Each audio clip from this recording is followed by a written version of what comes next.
ओम शांति। 18/5/1969 की अव्यक्त मुरली रूहानी ज्ञान योग के ज्योतिषी। आप सभी ने बुलाया या बाप दादा ने आप सभी को बुलाया है? किसने किसको बुलाया है? जो बच्चे बाप के कर्तव्य में निमित्त बने हुए हैं, उन्हों को यह बात हर वक्त याद रखनी है कि हमें हर समय हर हालत में एवर रेडी और ऑल राउंड होना है। अगर यह दो बातें सभी में आ जाएं तो सर्विस का श्रेष्ठ सबूत निकल सकता है। लेकिन नंबरवार पुरुषार्थ अनुसार यह बातें याद रखना चाहिए कि हम जो कर्म करेंगे मुझे देख और सभी करेंगे। हर समय अपने को ऐसा समझो जैसे ड्रामा की स्टेज पर सभी के सामने हम पार्ट बजा रहे हैं। एक होता है अपने आप से रिहर्सल, एक होता है स्टेज पर सभी के सामने पार्ट बजाना। तो स्टेज पर एक्ट करने वाले का अपने ऊपर कितना ध्यान रहता है? एक एक एक्ट पर हर समय अटेंशन रहता है। हाथों पर, पाँवों पर, आँखों पर, सभी पर ध्यान रहता है। अगर कोई भी बात नीचे ऊपर होती है तो एक्टर के एक्ट में शोभा नहीं देती। तो ऐसे अपने को समझकर चलना है। 3 मिनट का रिकॉर्ड जब भरते हैं तो कितना ध्यान देते हैं? आप सभी भी अपने 21 जन्मों का रिकॉर्ड भर रहे हो, तो भरते समय बहुत ध्यान रखना है। रिकॉर्ड में जरा भी नीचे ऊपर हो जाता है तो वह रिकॉर्ड हमेशा के लिए रद्दी हो जाता है। तुम्हारा भी 21 जन्मों के लिए सतयुग की राजधानी का जो रिकॉर्ड भरता है तो वह रद्द ना हो जाए। रद्द हुआ तो फिर दूर हो जाते हैं। तो यह सोचना चाहिए हमारे हर कर्म के ऊपर सभी की आंख है। एक्टर्स जब देखते हैं कि हमको सभी देख रहे हैं तो खास अटेंशन रहता है। कोई देखने वाला नहीं होता है तो अलबेलापन रहता है। तो हमेशा समझना चाहिए हम भले अकेलेपन में कुछ करते तो भी सृष्टि के सामने है। सारी सृष्टि की आत्माएं चारों ओर से हमें देख रही है। अगर एक एक फूल ऐसा संपूर्ण और सुंदर हो जाए तो इस बगीचे की खुशबू कितनी फैल जाती है। लेकिन क्यों नहीं फैलती, उसका कारण क्या है? खुशबू के साथ साथ कहाँ कहाँ बीच में और बातें भी आ जाती हैं। भले खुशबू कितनी भी हो, लेकिन खुशबू से भी जल्दी फैलने वाली बदबू होती है, जो जरा सी बात सारी खुशबू को समाप्त कर देती है। अविनाशी खुशबूदार जिसको सदा गुलाब कहती हैं। एक होता है सदा गुलाब, दूसरा होता है गुलाब और तीसरा होता है रूहे गुलाब। पहला नंबर है रूहे गुलाब। वह रूह की स्थिति में रहता है और रूहानी रूह के हमेशा नज़दीक है। ऐसे हैं रूहे गुलाब।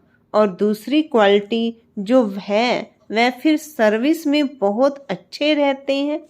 बाकी रूहानी स्थिति में कमी है, सर्विस में धारणा में अच्छे हैं, संस्कार शीतल है। खुद अपने को क्या समझते हैं? किस नंबर का फूल समझते हो? कांटे तो यहाँ हो भी ना सके।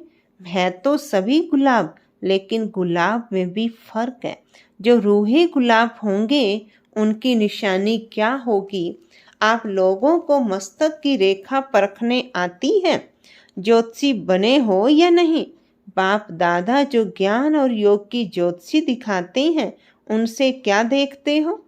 हर एक के मुखड़े से, नैनों से, मस्तक से मालूम पड़ता है। इसमें भी विशेष मस्तक और नैनों से मालूम पड़ता है। आप ज्योतिषी बनकर हर एक को परख सकते हो। नैनों में और मस्तक में वह रेखाएं जरूर रहती हैं। किसी को परखना यह भी ज्योतिष विद्या है। तो यह जो विद्या है परखने की, यह कईयों में कम है। ज्ञान और योग सीखते हैं, लेकिन यह परखने की ज्योतिष विद्या भी जाननी है। कोई भी व्यक्ति सामने आए तो आप लोगों को तो 1 सेकंड में उनके तीनों कालों को परख लेना चाहिए। एक तो पास्ट में उनकी लाइफ क्या थी और वर्तमान समय उनकी वृत्ति दृष्टि और भविष्य में कहाँ तक यह अपनी प्रारब्ध बना सकते हैं, यह जानने की प्रैक्टिस चाहिए। यह परखने की जो नॉलेज है वह बहुत कम है।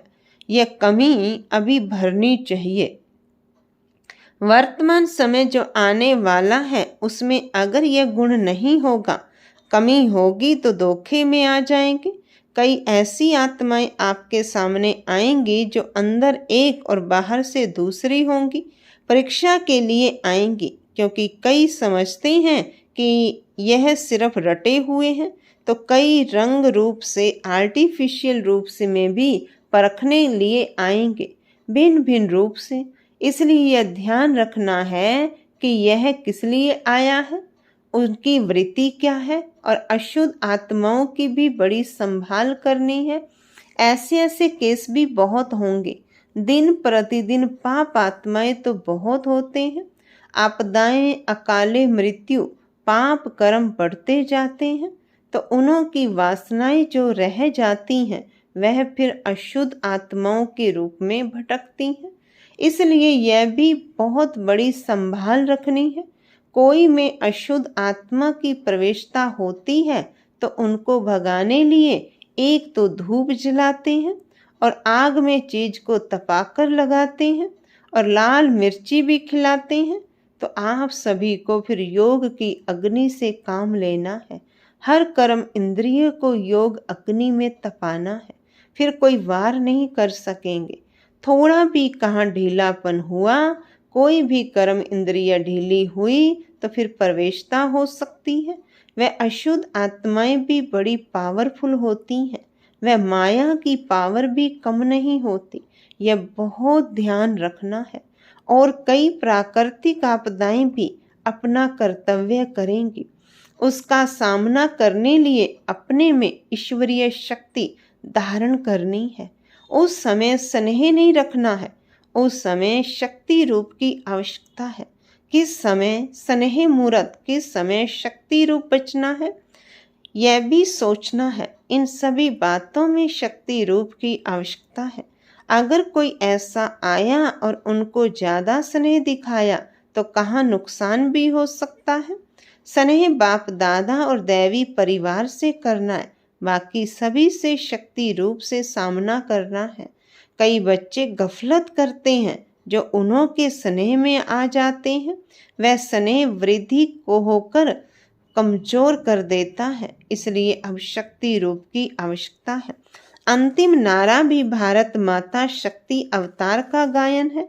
गोपी माता थोड़े ही कहते हैं, अब शक्ति रूप का पार्ट है। गोपिकाओं का रूप साकार में था, अब अव्यक्त